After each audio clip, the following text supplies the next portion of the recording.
Actually, I'm very excited to be here. I had broken my arm while I was out bicycling with my cockapoo on July 6th and had thought I was going to have to cancel coming. An agreement with my spouse was that she would decide on this last Monday if I was fit to travel. And fortunately for me and for you guys, she said, yes, you're good to go. So here I am. So here are my disclosures. I do clinical research. I have grant funding from Direct MS Charity. It's a group out of Canada that believes there's a link between nutrition and MS. DJO Incorporated, which makes electrical therapy devices. Pinnacle Life, which is a supplement company. TZ Press, which is a publication company. I own the copyrights to my book, Minding My Mitochondria, and I do have some more copies. I know I sold out of them last night, so we can talk about that afterwards at lectures. I have trademarks to the Wahls diet, the Wahls protocol. I have a patent pending on the therapeutic garment that we use for electrical therapy. And I have equity interest in a number of companies that are trying to advance these concepts commercially. And I have a medical license, which I have to protect, so the Food and Drug Administration does not come after me. So I always make this disclaimer, and those of you in clinical practice who are going to advocate for non-USDA approved diets, I advise you to make these disclaimers as well. The FDA has not evaluated any of the claims or statements made in this presentation on my website, in my books, or by me. Nor are these statements and claims intended to diagnose, treat, cure, or prevent any disease. Only FDA-approved drug, diet, and devices can legally make such claims. This is all about education. The Wahls diet recommends 9 or more servings of vegetables and fruit per day, which is more than what the American Dietetics Association recommends. And there's quite a few more recommendations that I have that you'll hear about. This is Thomas Edison said this 100 years ago, that the doctor of the future will give no medicine, but will interest her or his patient in the care of the human frame and a proper diet and the cause and prevention of disease. And sad to say, that is not what is happening. Physicians like myself were very much in love with drugs, diets, and devices, and we know very little about nutrition, and we know very little about how to create health. If we go back further to a Chinese proverb, that was the superior doctors prevent disease, mediocre doctors treat impending disease, and the inferior doctor treats actual disease. Now, by that standard, US medicine is really inferior. In most of my medical career, I was inferior and very occasionally mediocre. Never did I teach my patients how to achieve real health. And I was exactly that kind of physician until I became ill. Having secondary progressive MS, becoming profoundly disabled, was the most profound gift I've ever received. So I was diagnosed with relapsing remitting MS in 2000 when I began stumbling. I was actually quite relieved because I'd been having to decrease my workouts and my Nordic track steadily, so it's like, okay, so I'm not a slug after all. In 2002, I discovered Lauren Cordain and went paleo. Got rid of the gluten, got rid of the dairy, got rid of the grain, and I still declined. In 2003, I needed my tilt recline wheelchair. By 2007, I was so disabled I could not sit in a standard chair like this. I needed to be in a recliner or in bed, and I could walk only short distances with 2 canes. You know, being an academic doc, I went out and got the best care possible. I went to one of the best MS centers in the country for a second opinion, the Mellon Center, which is at Cleveland Clinic. I took the latest, newest drugs. I took, when I got into the wheelchair, I was told to take chemotherapy in the form of Novantrone, which I took. And then I took Tysabri. And then when that was pulled from the market, I switched to Cellcept. So I was taking disease-modifying drugs. At that time, it was apparent to me that the best medicine wasn't stopping the trajectory, and I would likely become bedridden by my disease. I had 2 young kids. I was the primary breadwinner, and felt like if I need to do everything that I possibly can, which meant I needed to start reading. And so at night, when I got home from work, I would log on to PubMed.gov, and I started reading. In the midst of brain fog, and of course, the half-life of medical care is 5 years. It turns over 50%, we think, in 5 to 10 years. So all these basic science concepts, many of them were new, I'd never heard of, or I'd fallen asleep through them. So there was a whole lot of learning for me. And some of the things that I saw, I was looking for the brain models of diseases in which the brains shrink. So, because with MS, your brain and spinal cord shrinks over time. I was reading about the animal models of Parkinson's disease, Huntington's disease, Alzheimer's dementia, and Lou Gehrig's disease, because in all those things, the brains were shrinking. And I saw that the mitochondria were not working very well, leading to early signals for apoptosis, or death of the brain cell. And with more reading, I found articles that had protected little mice brains and their mitochondria, and that they had survived longer in all those various animal models. So I started adding a variety of vitamins and supplements, and the speed of my decline slowed. I was very grateful, but I was still declining. In 2007, I discovered an organization called the Institute for Functional Medicine, and for those physicians and healthcare providers who are here, I strongly urge you to check out this organization. I think you'd find a lot of use in that organization. They had a course called Neuroprotection, a functional medicine approach for common and uncommon neurological syndromes. I took that course, learned a lot, deepened my understanding. I'm going to summarize now very quickly what I learned in my own reading and through the functional medicine folks to help you understand what I began to create. Okay, first thing, MS and most of the diseases of modern civilization are related to our diet and our environment. Walter Willett, big honcho here, I believe at Harvard, wrote in Science, a top journal, Balancing Lifestyle and Genomics Research for Disease Prevention. He says, we've been able to identify modifiable behavioral factors, including specific aspects of diet, overweight, inactivity, and smoking, that account for over 70% of stroke and colon cancer, over 80% of heart disease, and 90% of adult onset diabetes. And there's another article that looked at the risk of multiple sclerosis, that if you have a sibling, your risk is 5%, a parent, your risk is 3%, if you have two parents, your risk is 30%. Always it's the environmental factors that are the most important driver. So that gives me great hope that there are things under my control that I could do something about. We know, or actually I should tell you guys, we think the problem with MS is that my immune cells are really screwed up and they are attacking the myelin, which is the fatty insulation on the wiring between my brain cells and between the cells in my spinal cord. That damage leads to a breakdown in the communication, which leads to sensory problems or problems with muscle coordination and strength. In addition, there's some interesting literature that says the blood's too thick when you have MS as compared to the other folks. And of course, lots of information that says there's too many inappropriate inflammation molecules in the bloodstream and in the brain. And these are just some of those references for that. What we also know is the blood you eat has a big impact on the viscosity or the thickness of your blood and the number of inflammation molecules. Now in medical school, I had to memorize countless reactions involving my mitochondria. What I didn't learn and wasn't taught were what substrates my cells could make and what substrates I had to eat for those reactions to happen properly. Here's the quick version. It's B vitamins, a lot of minerals, in particular sulfur, and a bunch of antioxidants. So myelin is what's being attacked by your immune cells and being destroyed, leading to problems with MS. And your brain is continually trying to repair that myelin. To repair the myelin, you need a lot of these things. Vitamin B1, which is thiamine, B9, which is folate, B12, which is cobalamin, omega-3 fatty acids, in particular docosahexaenoic acid, and iodine. And this is from the article Bohr, and he's talking about old brains.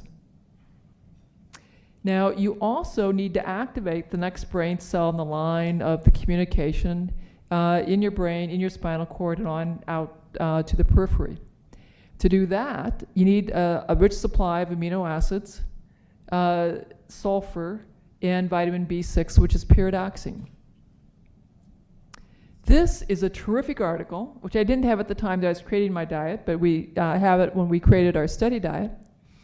It looks at the nutrient biomarker patterns, that's blood levels of all sorts of nutrients, how well you think, and the size of your brain in old farts. The mean age, I believe, was 87. Okay? And people had to be relatively healthy to be in this study. What they saw is, and this is no surprise, the more vitamins, minerals, essential fats, and antioxidants in your bloodstream, the better you could think, and the more brain tissue you had. They also measured some anti-nutrients, hydrogenated fats, which, by the way, you can make in your own frying pan if you heat up vegetable oils. And if you have a higher trans fat level in your blood, you're stupider. That is, you perform less well on those thinking tests, and your brain is smaller. So between the Bowman article and the Boer articles, there are 31 vitamins, minerals, fatty acids, and antioxidants that I knew that my brain needed and my mitochondria needed. So I had a long list of supplements.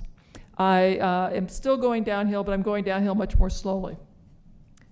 And then when you think of that list of 31, and you look at the NHANES data, and Dr. Cordain had done this nicely, what you're able to see is, and study after study shows this, Americans, we eat so poorly.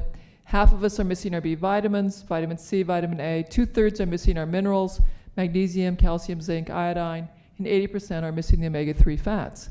So we're setting our brains up to be more stupid and smaller. And by the way, we're trying to really accelerate that for our children. And that's because this is the stuff that we eat. A lot of processed food, white sugar, white flour, high fructose corn syrup, and trans fats. And that's why 1 in 3 kids born today or be severely obese diabetic as children or young adults, or 1 in 2 if you're African American. And of course, this group knows that's not how humans evolved. We spent 2.5 million years as foragers, eating leaves, roots, berries, meat, fish, a lot of it hard, tough, chewy, and we had to work pretty damn hard for our food. And in study after study that has looked at the hunter-gatherers, they have a very varied diet, that each society had learned how to identify which plants you eat, which animals you eat, which parts of the animals you eat, which parts you don't eat, what's poisonous, what's good for you, and they knew how to optimize the health of their clan. Now, of course, the other thing that I'm humbled by is that these ancients knew far more about eating for maximal health than we physicians. The ancestral diets have more nutrition per calorie than the American Heart Association diet, the American Diabetes Association diet, the My Pyramid diet, or the My Healthy Plate diet.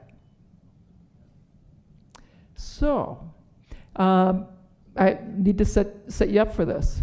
In 2002, I'm paleo. There's no grain, no legumes, no dairy. I'm still going downhill. I'm adding supplements. The speed of my downhill decline has slowed. In the summer of 2007, I start a very comprehensive intervention. I'll tell you more about that when I explain the research. And one of those interventions was I took that list of 31 nutrients, looked at the diet and said, you know, I'm going to use what I learned from my reading of basic science, from functional medicine, to design a diet that gives me those 31 nutrients using the paleo principles. So what I created is what follows. And you think of a big manly dinner plate. This is not a salad plate, this is a big manly dinner plate. When you heap it all up, you can't see the bottom, that's 3 cups.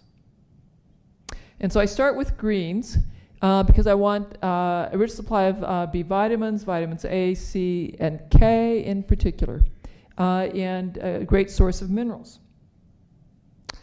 Some of the things that all those good nutrients do for you, we have studies that show us adding beets, that's the beetroot and the beet green, greens and berries, protect blood vessels. The endothelial cells that line the blood vessels are much healthier and perform more effectively when you add these items to the diet.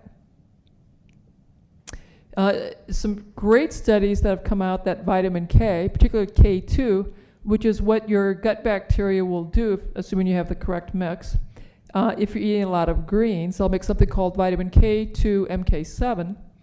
And that's very important in blood vessel health, the health of your heart valves, your bones, and making myelin. Some very interesting studies that vitamin K2 lowers the risk of little mice getting the animal model of MS known as experimental autoimmune encephalitis. It also, by the way, lowers the risk of cataracts and macular degeneration, which is a leading cause of blindness. Cabbage family, onion family, sulfur vegetables, mushrooms, asparagus. So a plate full of other non-starchy vegetables rich in sulfur. These are the things that give you bad gas and have the guys wanting to light their farts at college dorm parties. Okay, so what's good about this food? Again, this helps improve blood fluidity and the endothelial function of your blood vessels. More articles for the same. Colors are rich in flavonoids, flavonols, polyphenols, antioxidants. You can get them from vegetables, or you can get them from berries. And to be colored in my world, you have to be colored all the way through. Apples, pears, bananas are not colored, and they are not part of my dietary scheme here. When you have intense color, more antioxidants, it's great for your mitochondria. There are great studies showing this improves cognition. It's important for retinal health, and it's an important part of the processing and elimination of toxins. You guys all know that we need DHA, which is an omega-3 fat, that docosahexaenoic acid, so we can have a big brain. It's also very important in the mid-face development, so you have a nice broad dental arch, straight teeth. You get this in wild fish, wild shellfish, and to a lesser degree in grass-fed meat, raw. When you cook it, you do lose it. So grass-fed meat, of course, has more omega-3 fatty acids, but you want to have it raw. The more you cook it, the more you lose. Organ meats. Our primitive ancestors knew that organ meats were a critical part of the diet. I think about a third of their protein calories would come from organ meats. Heart, lungs, liver, kidneys, pancreas. They ate it all. They would even chew up the small intestine, having sort of a game of chewing it up at both ends and seeing who could meet in the middle. I think that was only the small bowel, though. I don't think that was the large bowel. Okay? So, here is a comparison of some of the nutrients that you get in 100 grams of an apple, broccoli, or liver. And it's no surprise that the broccoli has a lot more vitamins and minerals than the apple, because the apple's sugary, sweet, has more carbohydrates in it. And sort of in general, you go up by a factor of 10. And then when you go to the liver, in general, you go up by a factor of 10 again. You have a lot more of the fat-soluble vitamins. You have more of the B vitamins. And you have a very bioavailable source of minerals, magnesium, zinc, calcium. But you don't want to cook it too much. The more you cook it, the more you destroy those water-soluble vitamins. Our ancestors knew to travel or trade to get access to seaweed. Seaweed is a great source of iodine. Now, 1 billion of the world's inhabitants are deficient in their iodine, and they've lost 15 IQ points as a result. You need iodine to make myelin, toxin, eliminate toxins, heavy metals, and to reduce your cancer risk. Food allergies are hard to diagnose. My daughter made this for me. With dairy and gluten, I shall conquer the world, Lord Voldemort. Now, he's the bad guy, okay? Here's just a sampling of some of the articles, case reports about bad brain problems that got better when the person went on a gluten-free diet. Problems with motor neuropathy, psychiatric disorders, autism, Lou Gehrig's disease, seizures. Harry Potter, the boy who ate kale. Voldemort met his match. J.K. Rowling's mother died of MS. I think she'd be very happy to have Harry defeat MS using herbology.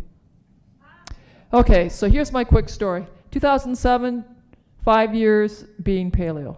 Tilt recline wheelchair, have to live in a zero gravity chair, losing my keys, losing my phone, having a detailed daily planner, thinking that I'm going to be forced out of work here very soon. That's when I reorganized my diet. I am using vitamins, supplements, massage, meditation, exercise, electrical stimulation of my muscles. I have a comprehensive program that I've started. 9 months later, I can bicycle 18 miles with my family. The following year, I do a trail ride in the Canadian Rockies. I begin speaking to the public. And in 2010, I have a clinical trial, and I've got funding to start this trial. We enroll people with secondary progressive MS. In our second wave, we've now started enrolling people with primary progressive MS. We're using the Wahls diet. We have a bunch of vitamins and supplements. I'm teaching folks to do self-massage, meditation, exercise, neuromuscular electrical stim. Now, to get my study approved, we had to show the dietitians my diet was okay. So we did a 24-hour recall on my diet. So we've got 3 days history for me. And what you see is I've got plenty of vitamins on board. I don't meet the RDAs for vitamin D, but nobody expects us to get that from our food. We get that from sunlight. I have plenty of minerals, including calcium. And we have plenty of fiber. Okay, now I'm going to show you some of my preliminary research data. Do not take photos of these slides, okay? So please, no photos coming forward. With this is our preliminary data on the first wave that came through on the changes in the biomarkers. No pictures. Okay, thank you. Okay, so things that you want to go down. C-reactive protein, that's a marker of inflammation. Triglycerides, a marker of insulin sensitivity. LDL. Body mass index, everybody loses weight. Homocysteine, an indicator that your brain's on fire because you can't metabolize your B vitamins very well. Things you want to go up, high density lipoprotein, folate levels, and B12 levels. So the biomarkers were changing in the correct direction. People did a short form 36, these are 36 questions that you can analyze with subscales for a variety of quality of life measures. This is general health, and what you'll see is for some of these subjects, they have a steady improvement because you want to get up to 100 in terms of quality of life. Subject 8, we had to withdraw from the study because she had such serious cognitive decline. She was no longer competent, and she was not able to implement our study interventions. I'll tell you subject 3, who came to us, it took her, I believe, about 80 seconds to walk 25 feet at the end of 12 months. She was able to do that with about 22 seconds with her walker. Subject 11 came to us needing a cane for short distances, a walker for long distances. She can now jog. Yeah, I think we should applaud that.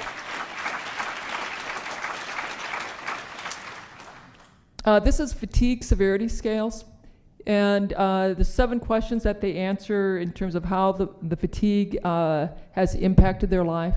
The people who have the black star had clinical meaningful improvement in fatigue. The FDA approved treatments for fatigue with Provigil, got FDA approval when they were able to show a 0.5 level of improvement. Our mean improvement was 1.9. There's no literature that comes close to this. And so we had subjects 1, 2, 3, 6, 9, and 11 have clinically meaningful improvements in their fatigue. Okay? At this point, we are now enrolling primary progressives and secondary progressives in the second wave. And what we are doing is we're introducing the supplements at 6 months so we can see how important the supplements are in the study. We have our 2 primary progressives that came in for their 3-month follow-up. You know, and I was sort of concerned adding primary progressives. They're not likely to improve. It's much more difficult to show any improvements for them. And of course, we weren't giving them their supplements. So I expected that hopefully they wouldn't get worse. Well, gol darn, I was wrong. So subject 18 came to us needing 2 canes to walk 25 feet. When she came in for 3 months, she was able to walk 25 feet, no canes. Come on, John, applaud. Yeah, that's pretty cool. And let's see, I think, and let me talk a little bit about my primary care clinics. The question is this generalizable to other brain conditions, other medical problems? When we look at the basic science of disease, we see that for all of these conditions, the mitochondria are not working very well. And there's inappropriate inflammation in the bloodstream and in the cell tissues. And those are mental health problems like depression, bipolar, anxiety, obsessive compulsive, eating disorders, dementia, learning disability, autism, schizophrenia, and of course MS. In the medical problems of high blood pressure, arthritis, headache, fatigue, allergies, asthma, lung disease, atherosclerosis, heart disease, diabetes, and obesity. The latest basic science research is identifying atherosclerosis as an autoimmune problem. This kind of intervention is what I use in my clinics, in my traumatic brain injury clinics, and I see remarkably positive results.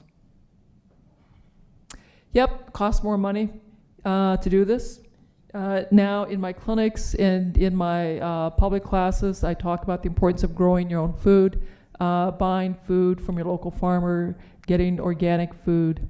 This is the real healthcare policy changes that we need. So back to the Chinese proverb. For a long time, I was an inferior physician. But I think finally now I'm moving to the superior physician. I'm teaching the public and my patients how to prevent disease and achieve optimal health. And the doctor of the future will give no medicine, but will interest her or his patient in the care of the human frame, the proper diet, and the cause and prevention of disease.